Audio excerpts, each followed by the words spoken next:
നിങ്ങൾ ഈ പറയുന്ന പോലെ നമ്പർ 1 ആണ് എന്ന് പറയുന്നത് നിങ്ങളുടെ മുഖ്യമന്ത്രി മാത്രം പറയുന്നത്. ആരോഗ്യ മേഖല ഏറ്റവും മോശപ്പെട്ട അവസ്ഥ. കേരളം മോശമാണെന്ന് പറയുന്നവർ കോൺഗ്രസ്സുകാർ മാത്രമാണ്. 3.2% നമ്മുടെ അൺഎംപ്ലോയ്മെന്റ് റെഡ്യൂസ് ആയിട്ടുണ്ട് എന്നുള്ളതായിരുന്നു ഈ ജനുവരിയിലെ ലേറ്റസ്റ്റ് റിപ്പോർട്ട്. അപ്പൊ അൺഎംപ്ലോയ്മെന്റ് കുറയുക തന്നെയാണ് ചെയ്തുകൊണ്ടിരിക്കുന്നത്. എല്ലാവരും വിദേശത്താണ്. മെഡിക്കൽ കോളേജിൽ ഹൈജീനിക് എന്ന് പറഞ്ഞൊരു സാധനം അടുത്തൂടെ പോലും പോയിട്ടില്ല. അപ്പോ ഇതിനെ കുറിച്ച് എന്താണ് താങ്കൾ പറയാനുള്ളത്? നമ്പർ 1 ഹൃദയത്തിലില്ലാത്ത അസഹിഷ്ണുതയാണ്. ഞാനിതൊരു നിങ്ങൾ അനിയനൊന്നാക്കണ്ട, നിങ്ങൾ അനിയനൊന്നാക്കണ്ട. ഞാൻ എന്റെ രാഷ്ട്രീയം പറയാനുള്ളതാണ്. രാഷ്ട്രീയം എന്ന് പറഞ്ഞ നിലപാടാണ്. ഒറ്റ കാര്യം മാത്രമേ ഉള്ളൂ, ഈ മെഡിക്കൽ കോളേജിൽ അങ്ങനെ ഒരു പ്രശ്നമുണ്ടെങ്കിൽ അത് പരിഹരിക്കപ്പെടേണ്ടതാണ്. ഞാൻ മനസ്സിലാക്കിയിട്ടുള്ളത് അവിടെ ഇന്ന് ഇങ്ങനെ ഒരു പ്രവൃത്തി നടക്കുന്നതിന്റെ ഭാഗമായി OP ബ്ലോക്കിന്റെ പ്രവൃത്തി ഉൾപ്പെടെ ന്യൂ ബ്ലോക്കിന്റെ പ്രവൃത്തി ഉൾപ്പെടെ നടക്കുന്നതിന്റെ ഭാഗമായി ചില പരിമിതികൾ ഇപ്പോൾ ഉണ്ട്. ഏറ്റവും അവസാനം വീണ ജോർജ് മിനിസ്റ്റർ ഉൾപ്പെടെ അത്, എന്നാൽ അത് ജനങ്ങൾ അതുകൊണ്ട് സഫർ ചെയ്യണം എന്നല്ല. അപ്പൊ അയ്യപ്പന്റെ മുതലിനെ സംബന്ധിച്ച് അത് കട്ടവൻ ആരാണെങ്കിൽ അത് ഉള്ളേ പോകണമെന്നുള്ള അഭിപ്രായമുണ്ട്. അതുകൊണ്ട് അന്വേഷണത്തിന്റെ വഴിക്ക് പോട്ടെ. ആരുടെ വിശ്വാസത്തിലും ആർക്കും കടന്നു കയറ്റാൻ പാടില്ല. കേരളത്തിലെ ആഭ്യന്തരമന്ത്രി സഖാവ് പിണറായി വിജയനാണെങ്കിൽ രാഹുൽ മാങ്കൂട്ടത്തിൽ തൊട്ട് സകല ഫ്രോഡുകളും ജയിലിൽ കടക്കും. അത് ആരാണെങ്കിലും ശരി.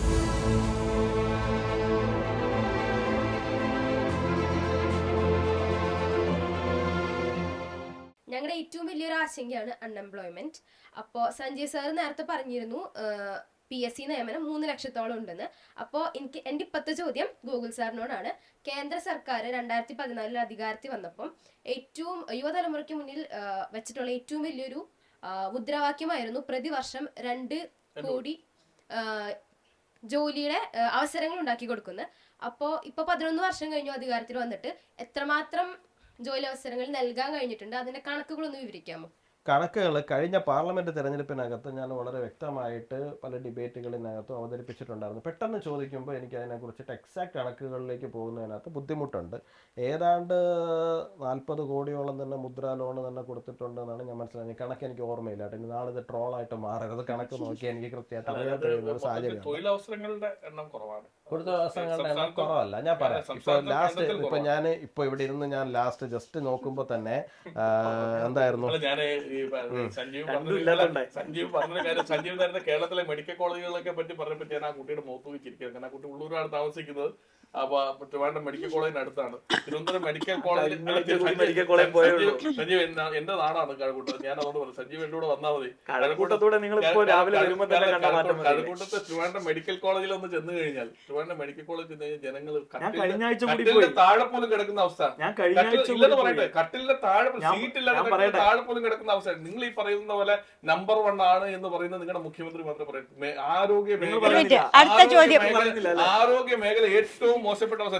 കേരളം മോശമാണെന്ന് പറയുന്നവർ കോൺഗ്രസ്സുകാർ മാത്രമാണ്. തിരുവനന്തപുരം മെഡിക്കൽ കോളേജിന്റെ അവസ്ഥ അല്ല സഞ്ജയ്, ഇത് റിയാലിറ്റി ആണ്. ജനുവരിയിലെ റിപ്പോർട്ട് അനുസരിച്ച് PIBയുടെ റിപ്പോർട്ട് ഉണ്ട്. ഞാൻ കുറച്ചു നേരം നോക്കി വെച്ചിരുന്നു. ലിങ്ക് ഇപ്പോൾ കിട്ടുന്നില്ല. 3.2% നമ്മുടെ അൺഎംപ്ലോയ്മെന്റ് റെഡ്യൂസ് ആയിട്ടുണ്ട് എന്നുള്ളതായിരുന്നു ഈ ജനുവരിയിലെ ലേറ്റസ്റ്റ് റിപ്പോർട്ട്. അപ്പൊ അൺഎംപ്ലോയ്മെന്റ് കുറയുക തന്നെയാണ് ചെയ്തുകൊണ്ടിരിക്കുന്നത്. എല്ലാവരും വിദേശത്താണ്. ആയിക്കോട്ടെ, വിദേശത്തായാലും ഒരു സെക്കൻഡ്, അടുത്ത ചോദ്യം റെഡിയാ. കോമൺ ആയിട്ടുള്ള ക്വസ്റ്റ്യൻ ആണ്. ഇപ്പൊ തന്നെ മെഡിക്കൽ കോളേജിന്റെ കാര്യം പറഞ്ഞു. മെഡിക്കൽ കോളേജിൽ ഹൈജീനിക് എന്ന് പറഞ്ഞൊരു സാധനം അടുത്തൂടെ പോലും പോയിട്ടില്ല. ഒരു ബെഡിൽ 2 പേര് പോരാഞ്ഞിട്ട് താഴെയും 2 പേര് കിടക്കുന്ന ഒരു അവസ്ഥയാണ് ഇപ്പോൾ നിലവിലുള്ള നമ്മുടെ മെഡിക്കൽ കോളേജ്, തിരുവനന്തപുരം മെഡിക്കൽ കോളേജിന്റെ അവസ്ഥ. അതാണ് അവസ്ഥ. അപ്പോ ഇതിനെ കുറിച്ച് എന്താണ് താങ്കൾക്ക് പറയാനുള്ളത്? നമ്പർ 1 ഈ സർക്കാർ മെഡിക്കൽ കോളേജിൽ ഞാൻ ഒരാഴ്ച മുമ്പ് വരെ പോയിരുന്നു. ഈ പറഞ്ഞ പോലെ അതെ, ഞങ്ങൾ ഇതൊക്കെ അപ്പൊ ട്രിവാൻഡ്രത്തെ അംഗങ്ങളായ വലിയ പ്രശ്നമായി കാണണം. അപ്പൊ ENT കാണാനായിരുന്നു പോയത്. നിങ്ങൾ പറഞ്ഞ പോലെ അവിടെ ചില വർക്കുകളൊക്കെ നടക്കുന്നുണ്ട്. എമർജൻസിയിലും മറ്റേതൊക്കെ OPയിലൊക്കെ വർക്ക് നടക്കുന്നുണ്ട്. ഈ പറഞ്ഞ പോലെ ബെഡിന്റെ എന്തെങ്കിലും കുറവുണ്ട് എന്ന് നിങ്ങളിപ്പോ പറയുന്ന എന്റെ ശ്രദ്ധയിലോ മറ്റ് വലിയ വാർത്തകളായിട്ടോ ശ്രദ്ധയിൽ 1, 2, 3, 4 വാർഡിൽ പോയാൽ അറിയാം. 4ാമത്തെ വാർഡ് വരെയും, അതിനുശേഷം എനിക്ക് അറിയില്ല, കാരണം ഞാൻ അതിനുശേഷം ഞാൻ പോയി നോക്കിയിട്ടില്ല. 4ാമത്തെ വാർഡ് വരെയും ഇത് തന്നെയാണ് അവസ്ഥ. മാത്രമല്ല ബാത്റൂമിലായാലും നല്ലൊരു മീൻസ് ഇതുപോലും ഇല്ലാത്തൊരു അവസ്ഥയിലാണ് ഇപ്പോൾ നിലവിലുള്ള ബാത്റൂം പോലും. നമുക്ക് എന്തായാലും ഹോസ്പിറ്റലിൽ നമുക്ക് വേണ്ട ഹൈജീനിക്കാണ്. തറയിൽ കിടക്കുമ്പോൾ പാറ്റ, പല്ലി നമുക്ക് പിന്നെ അഡ്ജസ്റ്റ് ചെയ്യാം. പാറ്റ, മൂട്ട, എലി ഉൾപ്പെടെ ഉള്ള ഒരു അവസ്ഥയാണ് മെഡിക്കൽ കോളേജിന്റെ അവസ്ഥ. ഞാൻ ഈ പോയ ഒരു വീക്ക് ഫുള്ള് മെഡിക്കൽ കോളേജിലായിരുന്നു. മാത്രമല്ല അതിനുശേഷം എനിക്ക് ഒരുപാട് ഹെൽത്ത് ഇഷ്യൂ അവിടെ നിന്ന് വന്നു. ഞാൻ അവിടെ കൂട്ടിരിക്കാൻ പോയിട്ട് എനിക്ക് അവിടെ നിന്ന് ഒരുപാട് ഹെൽത്ത് ഇഷ്യൂ എനിക്ക് വന്നു. ഞാൻ എന്റെ ഒരു ഇതിൽ പറയുകയാണെങ്കിൽ ഞാൻ പറയാം, മെഡിക്കൽ കോളേജിൽ ഈ പറഞ്ഞുള്ള ഒരു പണി നടക്കുന്നുണ്ട്, അത് ശരിയാണ്, പണി നടക്കുന്നുണ്ട്. പക്ഷെ പണി നടക്കുന്നത് വേറെ സ്ഥലവും ഈ നടക്കുന്ന ഈ നമ്മുടെ വാർഡ് എന്ന് പറഞ്ഞു കഴിഞ്ഞാൽ ഇതൊന്നും ഇല്ലാത്തൊരു സ്ഥലം. അതുകൊണ്ടാണ് ഈ പണി നടക്കുന്ന അവിടുത്തെ ഉദ്യോഗസ്ഥർക്ക് ഇരിക്കാനുള്ള ക്യാബിനാണ്, അല്ലാതെ വേറെ ഒന്നുമില്ല. മോളൊന്ന് പരിശോധിച്ചാൽ പറയട്ടെ. ഇതൊക്കെ ഇതിനൊരു പ്രശ്നം എന്ന് വെച്ചാലേ, ഞാൻ ആ നാട്ടുകാരനായതുകൊണ്ടാ. നിങ്ങൾ ആ നാട്ടുകാരനായതുകൊണ്ടാണെങ്കിൽ നിങ്ങൾക്ക് ഇപ്പൊ പല കാര്യങ്ങളിലും. അപ്പൊ ഞാൻ ചോദിക്കുന്നത്,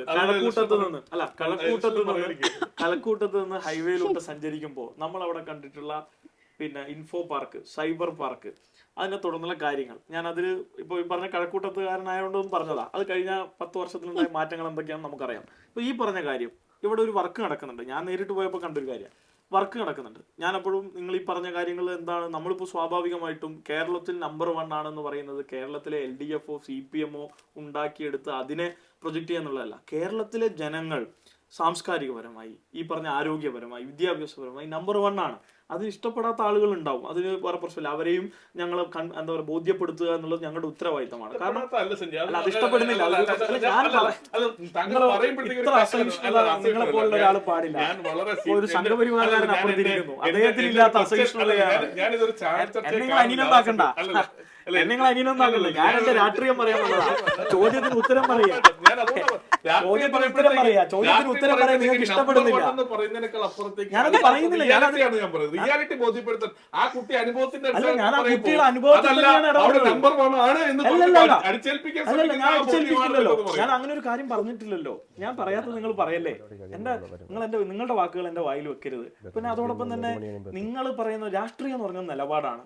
ഈ പറഞ്ഞ പോലെ ഗിമ്മിക്കുകളല്ല, ഇങ്ങനെ പറയുന്ന എന്തെങ്കിലും നിങ്ങളുടെ PR മാനേജ്മെന്റ് അല്ല, അഭിപ്രായമാണ്, നിലപാടാണ്. ഞങ്ങളത് എടുത്തിരിക്കും, ഞങ്ങൾക്ക് ഉറപ്പുണ്ട്. ആ കുട്ടി പറഞ്ഞ ആ കുട്ടിയുടെ അനുഭവമാണെങ്കിൽ ആ അനുഭവത്തിൽ എന്താ പാളിച്ചാന്നുള്ളത് ഞങ്ങൾ നോക്കും. ഞങ്ങളത് ഉറപ്പ് പറഞ്ഞവരാ. ആ ഉറപ്പിന്റെ മുകളിലാണ് ഉറപ്പാണ് കേരളം വികസനം LDF എന്നൊക്കെ പറഞ്ഞത്. ഒറ്റ കാര്യം മാത്രമേ ഉള്ളൂ, ഈ മെഡിക്കൽ കോളേജിൽ അങ്ങനെ ഒരു പ്രശ്നമുണ്ടെങ്കിൽ അത് പരിഹരിക്കപ്പെടേണ്ടതാണ്. ഞാൻ മനസ്സിലാക്കിയിട്ടുള്ളത് അവിടെ ഇങ്ങനെ ഒരു പ്രവൃത്തി നടക്കുന്നതിന്റെ ഭാഗമായി OP ബ്ലോക്കിന്റെ പ്രവൃത്തി ഉൾപ്പെടെ ന്യൂ ബ്ലോക്കിന്റെ പ്രവൃത്തി ഉൾപ്പെടെ നടക്കുന്നതിന്റെ ഭാഗമായി ചില പരിമിതികൾ ഇപ്പോൾ ഉണ്ട്. ഏറ്റവും അവസാനം വീണ ജോർജ് മിനിസ്റ്റർ ഉൾപ്പെടെ അത്, എന്നാൽ അത് ജനങ്ങൾ അതുകൊണ്ട് സഫർ ചെയ്യണം എന്നല്ല, അതിന് വേണ്ട പരിമിതികൾ ഉണ്ടെങ്കിൽ അത് മറികടക്കപ്പെടേണ്ടതാണ്. എന്നാൽ കേരളത്തിൽ ഇപ്പോഴുള്ള പൊതുവിദ്യാഭ്യാസത്തിന്റെയും ഈ ആരോഗ്യത്തിന്റെ, പ്രത്യേകിച്ച് പൊതു ആരോഗ്യ രംഗത്ത് നമ്മൾ ഉണ്ടാക്കിയിട്ടുള്ള ഒരു ലീപ്പുണ്ട്, നമ്മൾ ഉണ്ടാക്കിയ ഒരു ജയൻ മുന്നോട്ട് പോക്കുണ്ട്. ആ മുന്നോട്ട് പോക്ക് സ്വാഭാവികമായിട്ടും ഈ ഇന്ത്യ മഹാരാജ്യത്ത് തന്നെ, ഈ നമ്മുടെ രാജ്യത്താണ് ഏറ്റവും കൂടുതൽ ആരോഗ്യ മേഖലയിൽ ഇത്രയേറെ മുന്നോട്ട് വരാൻ നമുക്ക് കഴിഞ്ഞിട്ടുള്ളത്. അതുകൊണ്ട് അവസാനിക്കണം എന്നല്ല, അത് കൂടുതൽ മെച്ചപ്പെടണം എന്നുള്ള അഭിപ്രായമാണ്. നിങ്ങളുടെ അഭിപ്രായത്തെ എങ്ങനെയാണോ അത് കൃത്യമായി പരിശോധിക്കപ്പെടേണ്ടതുമാണ്. അടുത്ത ചോദ്യം. എൻ്റെ ചോദ്യം സാറിനോടാണ്. ശബരിമല മറ്റേ SIT അന്വേഷണം തൃപ്തികരമാണെന്ന് സാറിന്റെ പോയിന്റ് ഓഫ് വ്യൂ ഒന്ന് പറയാമോ? അല്ല, ഞാൻ ആ വിഷയത്തിൽ സത്യം പറഞ്ഞു കഴിഞ്ഞാൽ ഇടതുപക്ഷ ജനാധിപത്യ മുന്നണികൾ, ഞാൻ ഇപ്പൊ നമ്മൾ ഈ ഒരു, എനിക്ക് സത്യം പറഞ്ഞ ഒരു ചർച്ചയായിട്ടത് തോന്നുന്നില്ല. നമ്മളൊരു വളരെ ഫ്രണ്ട്ലി ടോക്ക്, വളരെ രസകരമായി പോവാണ് നമ്മൾ സത്യം പറയുക. അത് സാധാരണ ഈ അങ്ങനല്ല, വളരെ രസകരമായി. അല്ല എന്നെ സംബന്ധിച്ചിടത്തോളം ഈ പറയുന്ന ഏഷ്യാനെറ്റിലൊക്കെ ഇതേപോലെ പരിപാടിക്കൊക്കെ നമ്മൾ പോകുന്നുണ്ട്. അപ്പോൾ ആ പോകുന്ന സമയത്ത് വളരെ സീരിയസ് ആയിട്ട് കുറച്ചുകൂടെ ഫ്രീ ആയിട്ട് നമുക്ക് സംസാരിക്കാൻ പറ്റും. കാരണം അവരും കൂടെ ആയതുകൊണ്ട് നമുക്ക് വളരെ രസകരമായി പോകുന്നുണ്ട്. ഞാൻ പറഞ്ഞത്, ഞാൻ പറഞ്ഞ ശബരിമല വിഷയത്തിൽ പണ്ട് ഇടതുപക്ഷത്തിന്റെ നേതാക്കന്മാരൊക്കെ ശബരിമലയുടെ ഫ്രണ്ടിൽ പോയി ഇങ്ങനെ നിൽക്കുമ്പോൾ അവരാരും അമ്പലത്തിൽ ദൈവത്തെ നോക്കി തൊഴാറില്ല. അപ്പൊ ഞാനൊക്കെ കണ്ടിന്യൂസ്ലി മലയ്ക്ക് പോയിക്കൊണ്ടിരുന്നതാണ്. അപ്പൊ ഈ പറയുന്ന ഇവരുടെ മന്ത്രിമാരൊക്കെ വന്ന്, ദേവസ്വം ബോർഡ് മന്ത്രി വന്നാൽ ഇങ്ങനെ കൈ ഇങ്ങനെ കെട്ടി ഇങ്ങനെ മുകളിലേക്ക് നോക്കി നിൽക്കുന്നതാണ് നമ്മൾ കാണാറുള്ളത് എപ്പോഴും, അല്ലേ, ആ ശ്രീകോവിലിന്റെ മുന്നിലേക്ക്. പക്ഷെ ഇപ്പോഴാണ് യഥാർത്ഥത്തിൽ ഞങ്ങൾക്കൊക്കെ കാര്യം മനസ്സിലായി. അവർ ഈ കൈകെട്ടി ഇങ്ങനെ നിന്നിരുന്നെങ്കിലും ഈ പുറത്തുള്ള പാളിയുടെയൊക്കെ അളവെടുക്കുകയായിരുന്നു എന്നുള്ളതാണ് യാഥാർത്ഥ്യം. അതിപ്പോ മനസ്സിലായി, അത് റിയാലിറ്റിയാണ്. ഞാൻ പറഞ്ഞത്, ഈ പറയുന്ന കമ്മ്യൂണിസ്റ്റ് മാർക്സിസ്റ്റ് പാർട്ടിയുടെ നേതാക്കന്മാരായിട്ടുള്ള മുൻ MLA ആയിരുന്നിട്ടുള്ള, മുൻ ജില്ലാ സെക്രട്ടറി ആയിരുന്നിട്ടുള്ള, ദേവസ്വം ബോർഡിന്റെ മുൻ പ്രസിഡന്റുമാർ ഇന്ന് SITയുടെ അന്വേഷണം കാരണം ജയിലിലാണ്. SITയുടെ അന്വേഷണം അല്ല, ഞാൻ കംപ്ലീറ്റ് ചെയ്തത്. SIT ആ ഒരു മര്യാദ ഞാൻ കാണിച്ച പോലെ ജില്ലാ കമ്മിറ്റി അംഗം, ജില്ലാ കമ്മിറ്റി അംഗമാണ് CPM. അപ്പോൾ ഞാൻ പറഞ്ഞു വന്നത്, അപ്പോൾ ആ SITയുടെ അന്വേഷണം, SIT എന്ന് പറയുന്നത് കേരളത്തിലെ പോലീസിന്റെ ഒരു ടീമാണ്. ആ ടീം കേരളത്തിലെ ആഭ്യന്തരമന്ത്രിയുടെ കീഴിൽ തന്നെ വരികയാണ്. പക്ഷെ എന്തുകൊണ്ട് SITയുടെ അന്വേഷണം നിർബന്ധപൂർവ്വം കമ്മ്യൂണിസ്റ്റ് മാർക്സിസ്റ്റ് പാർട്ടിയുടെ നേതാക്കന്മാരെ അറസ്റ്റ് ചെയ്യുന്ന സാഹചര്യത്തിലേക്ക് വന്നു എന്ന് നിങ്ങൾ മനസ്സിലാക്കുക. അത് കോടതിയുടെ നിരീക്ഷണത്തിന്റെ അടിസ്ഥാനത്തിൽ കോടതി നേരിട്ട് SIT ഡയറക്ട് ചെയ്ത് ആ നിരീക്ഷണത്തിന്റെ അടിസ്ഥാനത്തിൽ നടന്നുകൊണ്ട് മാത്രമാണ് കമ്മ്യൂണിസ്റ്റ് മാർക്സിസ്റ്റ് പാർട്ടിയുടെ സഹാക്കന്മാർ അറസ്റ്റ് ചെയ്ത് ജയിലിൽ പോകേണ്ട സാഹചര്യം ഉണ്ടായിരുന്നു. അന്വേഷണം പരിപൂർണമായി തൃപ്തി ഉണ്ടോ എന്ന് ചോദിച്ചു കഴിഞ്ഞാൽ എനിക്കില്ല എന്നുള്ള അഭിപ്രായം. അത് എന്താണ് കാര്യം എന്ന് വെച്ച് കഴിഞ്ഞാൽ അത് ഈ കേന്ദ്ര ഏജൻസി വരണമെന്നും അവർ രാഷ്ട്രീയപരമായി ഇവരെ ആക്രമിക്കണമെന്നും ഒന്നുമല്ല ഞങ്ങൾ പറയുന്നത്. അത് എന്താണെന്ന് വെച്ച് കഴിഞ്ഞാൽ ഒന്നുകൂടി കോടതി വളരെ ശക്തിയുക്തമായി അക്കാര്യത്തിൽ ഡയറക്ട്ലി ഇടപെടണമെന്നൊരു അഭിപ്രായം എനിക്ക് ഉണ്ട്. കാരണം എന്തെന്ന് വെച്ച് കഴിഞ്ഞാൽ ഇവരുടെ മുൻ ദേവസ്വം ബോർഡ് പ്രസിഡന്റ് പത്മകുമാർ ഉൾപ്പെടെ പറഞ്ഞിട്ടുള്ള സ്റ്റേറ്റ്മെന്റുകളുണ്ട്. മുൻ ദേവസ്വം ബോർഡ് മന്ത്രിയായിട്ടുള്ള ഞങ്ങളുടെ സ്വന്തം MLA കടകംപള്ളി സുരേന്ദ്രനെ സംബന്ധിച്ച് ഉൾപ്പെടെ കൊടുത്തിരിക്കുന്ന മൊഴികളുണ്ട്. ആ മൊഴികളിൽ ഒരു ഡീവിയേഷൻ ഉണ്ടാക്കാൻ വേണ്ടിയിട്ടാണ് തന്ത്രിയുടെ അറസ്റ്റിലേക്കൊക്കെ എത്തിക്കുന്ന ഒരു സാഹചര്യം ഉണ്ടായതെന്ന് ഞങ്ങൾ സംശയിക്കപ്പെടും. അപ്പോൾ കേരളത്തിലെ പൊതുസമൂഹത്തെ മൊത്തത്തിൽ തെറ്റിദ്ധരിപ്പിക്കുന്ന രീതിയിൽ ഇല്ലാത്ത ആളുകളുടെ പേരിൽ ആരോപണം ഉന്നയിക്കുന്ന രീതിയിലേക്ക് CPM ഒരു സമയം കൊടുക്കുന്നു എന്നൊരു സംശയമുണ്ട്. അപ്പോൾ കോടതി ഒന്നും കൂടി SIT എൻക്വയറിയിലേക്ക് കാര്യക്ഷമമായ ഒരു ഇടപെടൽ നടത്തുകയും ഇതിനകത്ത് ഏതെങ്കിലും മുൻ മന്ത്രിമാരോ മുൻ ദേവസ്വം ബോർഡ് മന്ത്രിമാരോ ഇനിയും വല്ല കമ്മ്യൂണിസ്റ്റ് നേതാക്കന്മാരോ MLA മാർക്കൊക്കെ ബന്ധമുണ്ടെങ്കിൽ അവര് കൂടി അന്വേഷണത്തിന്റെ ഭാഗമായി അകത്തേക്ക് പോകണമെന്ന് ആത്മാർത്ഥമായി ആഗ്രഹിക്കുന്ന ആളാണ് ഞാൻ. അതുകൊണ്ട് അന്വേഷണം പരിപൂർണമായി വിശ്വാസം ഉണ്ടോ എന്ന് ചോദിച്ചു കഴിഞ്ഞാൽ ഇല്ല. പക്ഷേ കോടതിയെ വിശ്വാസമുണ്ട്. കാരണം ഒരു അഭിഭാഷകൻ കൂടിയാണ്, കോടതിയെ നമുക്ക് നന്നായിട്ട് അറിയാം. കോടതി ഒന്നും കൂടി ആത്മാർത്ഥമായി ആ കാര്യത്തിൽ ഇടപെട്ട് കഴിഞ്ഞാൽ യഥാർത്ഥ പ്രതികൾ അത് അയ്യപ്പന്റെ മുതൽ വിശ്വാസികളെ സംബന്ധിച്ചിടത്ത് വലിയ കാര്യമാണ്. ഞാനും വലിയ വിശ്വാസിയാണ്. അപ്പൊ അയ്യപ്പന്റെ മുതലിനെ സംബന്ധിച്ച് അത് കട്ടവൻ ആരാണെങ്കിലും അത് ഉള്ളേ പോകണമെന്നുള്ള അഭിപ്രായമുണ്ട്. അതുകൊണ്ട് അന്വേഷണത്തിന്റെ വഴിക്ക് പോട്ടെ. ആരുടെ വിശ്വാസത്തിലും ആർക്കും കടന്നു കയറ്റാൻ പാടില്ല. എല്ലാവർക്കും അവനവന്റെ വിശ്വാസമുണ്ട്. ആ വിശ്വാസത്തിന്റെ ഭാഗമായി അവരങ്ങ് പോട്ടെ. ഇനി ചോദ്യങ്ങൾ ഫാസ്റ്റ് ആക്കണം, സമയമായി തുടങ്ങി. ഒരു ചോദ്യം സാറിനോട്. ഇപ്പം നമ്മുടെ യൂണിവേഴ്സിറ്റികളിലും കോളേജുകളിലും SFI നേതാക്കന്മാരുണ്ടല്ലോ, അവരവരുടെ അധികാരം മിസ്യൂസ് ചെയ്യുന്നെന്ന് ശക്തമായ ആരോപണമുണ്ട്. അതിനെക്കുറിച്ച് സാറിന് എന്താ? ഉദാഹരണം ഒരു മയക്കുമരുന്ന് കേസിൽ SFIക്കാരുണ്ടായിരുന്നു. പിന്നെ ഒരുപാട് കളമശ്ശേരി IIT അത്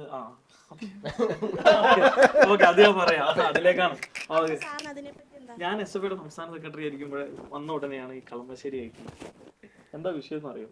കേരളത്തിലെ മാധ്യമങ്ങൾ ആദ്യത്തെ, പ്രത്യേകിച്ച് മനോരമ, കേരളത്തിലെ ആദ്യത്തെ 2 ദിവസം SFI എന്ന് ഉപയോഗിച്ചു. 3-ാമത്തെ ദിവസം തൊട്ട് അത് മുൻ വിദ്യാർത്ഥികളായി, പൂർവ്വ വിദ്യാർത്ഥികൾ. അപ്പോൾ ഞങ്ങൾ അന്വേഷിച്ചു എത്ര പേരുടെ പേരിൽ FIR ഇട്ടു. FIR ഇട്ടത് 4 പേരാണ്. ആ 4 പേരും KSUവിന്റെ ഭാരവാഹികളായിരുന്നു. ആ FIR വേണമെങ്കിൽ ഞാൻ ഇപ്പോൾ പ്രൊഡ്യൂസ് ചെയ്യാം. ഞാൻ അന്ന് പ്രസ് മീറ്റ് നടത്തിയതിന്റെ ഡീറ്റെയിൽസും തരാം. ഞാൻ അന്ന് മനോരമയിൽ തന്നെയുള്ള ഒരു മാധ്യമ പ്രവർത്തകനോട് ഇത് ചോദിച്ചപ്പോൾ അവർ തന്നെ പറഞ്ഞു ഇപ്പോൾ ഉള്ളത്. അതോടുകൂടി കേരളത്തിലെ മാധ്യമങ്ങൾ അത് അവസാനിപ്പിച്ചു. അപ്പൊ നിങ്ങളും ധാരണയിൽ എന്താ? ആദ്യത്തെ 2 ദിവസം ചർച്ച ചെയ്തത് SFI, 3-ാമത്തെ ദിവസം പൂർവ്വ വിദ്യാർത്ഥികൾ ആരാ? 4 പേരും FIR ഇട്ടപ്പെട്ട 4 പേരും 10 ഗ്രാം കൂടുതൽ കഞ്ചാവ് കൈവശം വെച്ചിട്ട് പിടിക്കപ്പെട്ട 4 പേരും KSUവിന്റെ അടുത്ത് യൂണിറ്റ് ജോയിന്റ് സെക്രട്ടറി, മത്സരിച്ച യൂണിയൻ ചെയർമാൻ, നിങ്ങൾ ഉൾപ്പെടെയുള്ള 4 പേര്. അതിന്റെ കൃത്യമായുള്ള വിവരങ്ങൾ ഉൾപ്പെടെ ഞാൻ ഞങ്ങൾ നടത്തിയിട്ടുള്ള പ്രസ് മീറ്റിൽ എല്ലാ ഡീറ്റെയിൽസും വെച്ചിട്ടുണ്ട്. SFI കേരള സംസ്ഥാന കമ്മിറ്റിയുടെ പേജിലും എല്ലാം. നിങ്ങൾക്ക് FIR നമ്പർ വേണമെങ്കിൽ ആ FIR വേണമെങ്കിൽ തരാം. ഇപ്പൊ കേരളത്തിൽ ഈ പറഞ്ഞ പോലെ സിൻഡിക്കേറ്റ്, സെനറ്റ് അംഗങ്ങളിൽ ഏതെങ്കിലും അവരുടെ അധികാരം ഉപയോഗിച്ച് തെറ്റായ നിലപാട് സ്വീകരിക്കുന്ന നില SFIക്കാരെ സംബന്ധിച്ചിടത്തുണ്ടാവില്ല എന്ന് നിങ്ങൾക്ക് ഉറപ്പുവരികയാണ്. വിദ്യാർത്ഥി സമൂഹത്തെ സംബന്ധിച്ചിടത്തോളം SFI ഒരു വലിയ വിദ്യാർത്ഥി സംഘടനയാണ്. ആ വിദ്യാർത്ഥി സംഘടനക്ക് സ്വാഭാവികമായിട്ടും വലിയ വിദ്യാർത്ഥികളുടെ പിന്തുണയുണ്ട്. അപ്പൊ അതിനെ തകർക്കാനുള്ള ഇടപെടൽ എല്ലാ ഭാഗത്തു നിന്നും ഉണ്ടായിട്ടുണ്ട്. അതിനെ ചെറുത്തു തോൽപ്പിച്ചു ഈ പറഞ്ഞ മാധ്യമ വിചാരണ. ഇപ്പൊ പൂർവ്വ വിദ്യാർത്ഥി എന്ന് പറഞ്ഞവർക്ക് അത് KSU എന്ന് പറയാൻ പറ്റിയിട്ടേ ഇല്ല. ഈ 2 മാധ്യമങ്ങൾ വാർത്ത ചമക്കുന്നതുമായി വാർത്ത വിന്യസിക്കുന്നതുമായി ബന്ധപ്പെട്ട വ്യത്യാസം നിങ്ങളെ ശ്രദ്ധയിലേക്ക് പെടുത്തുകയാണ്. സഞ്ജയ് വരുന്നതിന് തൊട്ട് മുമ്പായിട്ട് ആർഷോ വന്ന പോലുള്ള പ്രത്യേകം എന്താ അറിയുമോ? ഏതെങ്കിലും SFI നേതാക്കന്മാർ ഇത്തരത്തിലൊക്കെ അല്ല ഞാനത് സത്യസന്ധമായ കാര്യമാണ്. ഏതെങ്കിലും SFI നേതാക്കന്മാരെ ഇത്തരത്തിലൊക്കെ പിടിച്ചു കഴിഞ്ഞാൽ ഒരു സംശയം വേണ്ട, മറ്റേ സിനിമയിൽ പറയുന്നത് 1/2 മണിക്കൂർ മുന്നേ പുറത്താക്കും അവരെ. അതാണ് അവരുടെ സിസ്റ്റം. പറഞ്ഞു തീർത്തോട്ടെ, പറഞ്ഞു തീർത്തോളൂ. അടുത്ത ചോദ്യം ആലോചിക്കണം. അപ്പൊ ഇവിടെ ഇപ്പോ SITയിൽ വിശ്വാസമില്ല, പക്ഷെ പിടിക്കാൻ ഇനിയും കുറെ പേരെ പിടിക്കാനുണ്ട്. അതെല്ലാം കമ്മ്യൂണിസ്റ്റുകാരായിരിക്കണം എന്നൊരു അഭിപ്രായം പറഞ്ഞു. അല്ലല്ല, എന്താ ഇപ്പൊ പറഞ്ഞ SITയിൽ ഇപ്പൊ വിശ്വാസം ഇല്ലാണ്ടായ എന്താ? SIT പതുക്കെ കോൺഗ്രസിന്റെ പഴയ നേതാക്കന്മാരിലേക്ക് എത്തി. അത് മാത്രം പറഞ്ഞില്ല, അത് പറയാതെ പോയത്. അങ്ങനെ ഉണ്ടെങ്കിൽ നിങ്ങളുടെ ആഭ്യന്തരമന്ത്രിയിലെ ഭരിക്കുന്നത് ധൈര്യമായിട്ട് അറസ്റ്റ് ചെയ്യും. അങ്ങനെ പറഞ്ഞ ഇപ്പൊ ജയിലിൽ കിടക്കുന്നുണ്ട്, പേര് രാഹുൽ മാങ്കൂട്ടത്തിൽ. നടത്തിയ സ്വാതന്ത്ര്യ സമരം ഒന്നല്ല. അതുകൊണ്ട് അതൊക്കെ നമ്മൾ കുറെ കേട്ടിട്ടുണ്ട് കോൺഗ്രസ്സുകാരുടെ കയ്യിൽ നിന്ന്. പോകുമ്പോ നിരനിരയായി പോവാനൊക്കെ ആളുകൾ ബാക്കിയാണ്. അതുകൊണ്ടാണ് ഇപ്പൊ SITയിൽ വിശ്വാസമില്ല. സെൻട്രൽ ഏജൻസി വരട്ടെ. ഇപ്പോ പുറത്തുള്ള രാഹുൽ ഗാന്ധിക്കെതിരെ പ്രവർത്തിക്കുന്ന പിന്നെ ED മോശം ED, കേരളത്തിൽ വരുന്ന ED നല്ല ED. ഇതാണ് നിലപാട്. അപ്പോൾ ഞങ്ങൾക്ക് പറയാനുള്ള ഇത്രേ ഉള്ളൂ, SIT ആ പ്രവർത്തനം മുന്നോട്ട് നടത്തണം. തെറ്റ് ചെയ്തവരാരാണോ അവർ വെള്ളം കുടിക്കണം.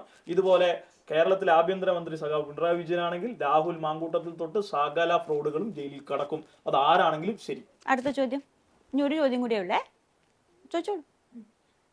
ഞങ്ങളുടെ കോളേജിൻ്റെ പരമായിട്ട് ഒരു അസൈൻമെൻറ്റിൻ്റെ ഭാഗമായിട്ട് സർവേ നടത്തിയപ്പോഴത്തേക്കും ഓരോ യൂത്തിൻ്റെ അടുത്ത് നിന്നുള്ള ക്വസ്റ്റ്യൻസ് ചോദിക്കുമ്പം അവർക്കൊന്നും പൊളിറ്റിക്കൽ ഒപ്പീനിയൻ പറയാൻ പോലും അവർക്കില്ലെന്നാണ് പറയുന്നത്.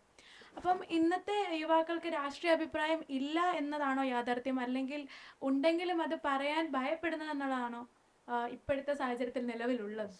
ഞാൻ അതിനകത്ത് മറുപടി പറയാനകത്ത് ഒന്നെന്ന് പറഞ്ഞു കഴിഞ്ഞാല് എല്ലാ കാലഘട്ടത്തിലും ഇപ്പൊ നിങ്ങളിപ്പോ പറഞ്ഞു എന്താണ് ഈ ജെൻസിക്ക് ഉപദേശം ഇഷ്ടമല്ല, ഇത് ഞങ്ങളും കേട്ട കാര്യമാണ്. ഓക്കെ, ഞങ്ങളുടെ തലമുറ ഞങ്ങൾ കോളേജിൽ പഠിക്കുമ്പോഴും എല്ലാവരും ഇല്ലേ നമ്മുടെ യുവാക്കളെ നിങ്ങൾ യുവാക്കൾക്ക് ഉപദേശം ഇഷ്ടമല്ലല്ലോ എന്നുള്ളതാണ്. ഞാൻ കോളേജിൽ പഠിക്കുന്ന സമയത്ത് എനിക്കറിയാവുന്ന ഒരു 90% ആൾക്കാർക്ക് പ്രത്യേകിച്ച് രാഷ്ട്രീയത്തോടൊന്നും താല്പര്യമില്ല. 95% ആൾക്കാർക്ക് ഈ പറയുന്ന പോലെ രാഷ്ട്രീയത്തോടൊന്നും താല്പര്യമില്ല. പലരും ഡിസ്കഷൻ പോലും ചെയ്യാറില്ല. അത് ഇപ്പോഴത്തെ ഒരു തലമുറയുടെ മാത്രം പ്രശ്നമായിട്ടൊന്നും ഞാൻ അതിനെ കാണുന്നില്ല. പക്ഷെ ഒരു ആഫ്റ്റർ 25 ആഫ്റ്റർ 30 എത്തുമ്പോൾ ലൈഫിലെ റിയാലിറ്റിയെ നമ്മൾ ഫേസ് ചെയ്ത് തുടങ്ങുന്ന സമയത്താണ് നമ്മളെ പലതും ബാധിക്കാൻ തുടങ്ങുന്നത്, പല കാര്യങ്ങൾ. അപ്പോഴാണ് നമ്മൾ പലപ്പോഴും രാഷ്ട്രീയത്തെക്കുറിച്ച് ചിന്തിക്കുന്നത്, നമ്മൾ യാത്രകൾ ചെയ്ത് തുടങ്ങുന്നത്, ഓരോ സ്ഥലത്തെത്തുന്നത്, അവിടുത്തെ ബുദ്ധിമുട്ടുകളെ കാണുന്നത്. ആഫ്റ്റർ നമ്മളെപ്പോലെ ആക്റ്റീവ് പൊളിറ്റിക്സിൽ വളരെ ചെറുപ്പം മുതലേ ഇൻവോൾവ് ആകുന്ന ആൾക്കാർക്ക് അന്നും രാഷ്ട്രീയമുണ്ട്, ഇന്നും രാഷ്ട്രീയമുണ്ട്. അല്ലാത്ത ആൾക്കാരെ സംബന്ധിച്ചിടത്തോളം അവർക്ക് പലപ്പോഴും അതിനോട് വലിയ താല്പര്യമുള്ളതായിട്ട് ഞാൻ അന്നും കണ്ടിട്ടില്ല, ഇന്നും കണ്ടില്ല. അത് ഇന്നത്തെ ഒരു തലമുറയുടെ മാത്രം പ്രശ്നമൊന്നുമല്ല. പിന്നെ പറയുമ്പോൾ തൊട്ട് മുമ്പുള്ള ഞങ്ങളുടെ ജനറേഷൻ നിങ്ങളുടെ ജനറേഷൻ നിങ്ങൾക്ക് അതിനൊന്നും താല്പര്യമൊന്നുമില്ലല്ലോ എന്ന് പറയുന്നതാണ് ഒളിച്ചോട്ടം കേട്ടോ.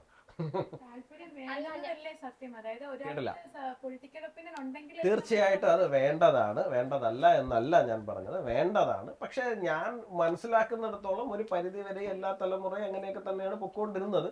പിന്നെ നിലവിലെ ഒരു ജനറേഷന്റെ ഒരു പ്രശ്നം എന്ന് പറഞ്ഞു കഴിഞ്ഞാൽ നിങ്ങൾ കുറച്ചുകൂടി ഇതിനകത്ത് ബേസിക്കലി നിങ്ങൾ മനസ്സിലാക്കേണ്ട ഒരു കാര്യം, നമ്മുടെ ഈ പേടിക്കുന്നതിന്റെ കാരണം നിങ്ങൾ പൊളിറ്റിക്കൽ ലീഡേഴ്സ് തന്നെയല്ലേ, അതായത് ആ ഒരു സാഹചര്യത്തിലേക്ക് എത്തിക്കുന്നത് ഓരോ യൂത്തിനെ. എനിക്ക് മനസ്സിലായി. അതായത് നിങ്ങളുടെ ഓരോ പ്രവർത്തനങ്ങൾ കണ്ടിട്ടാണല്ലോ നമ്മൾ ഓരോ യൂത്തും പൊളിറ്റിക്കൽ ഒപ്പീനിയൻ വേണ്ട എന്നുള്ളത് പ്രശ്നമായി.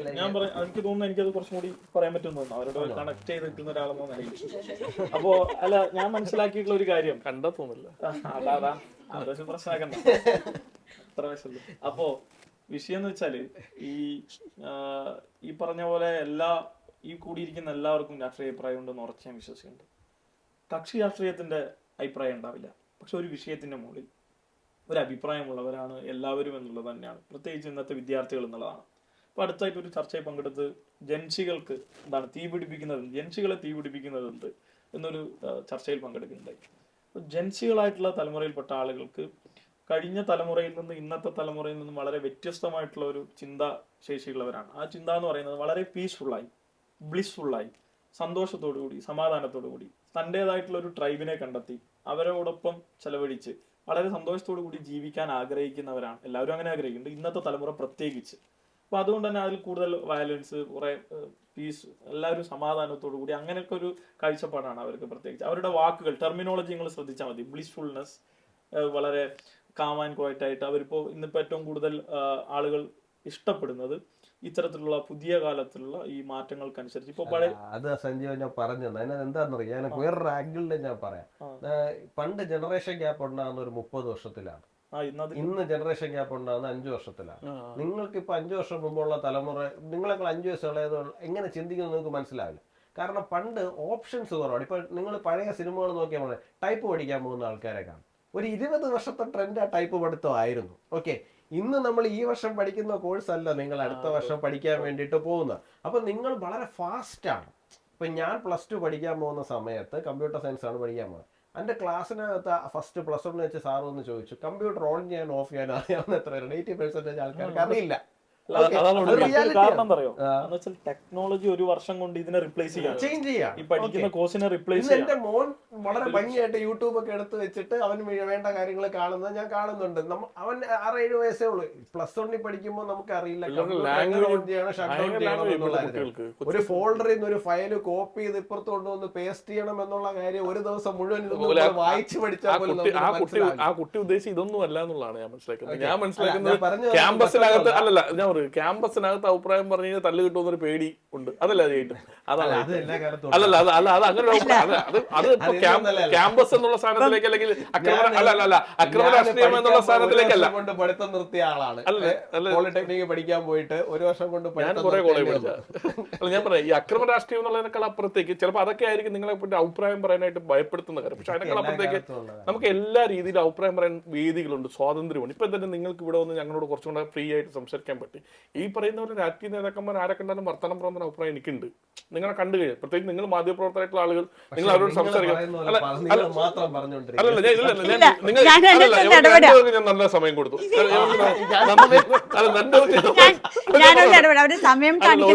ഒരു കാര്യം കൂടെ, ഇപ്പൊ ഈ പ്രത്യേകിച്ച് ഈ കാലഘട്ടത്തിൽ ഇപ്പൊ ഈ ഇടയ്ക്ക് നിങ്ങളൊക്കെ പൂക്കി ആളുകളാണ്.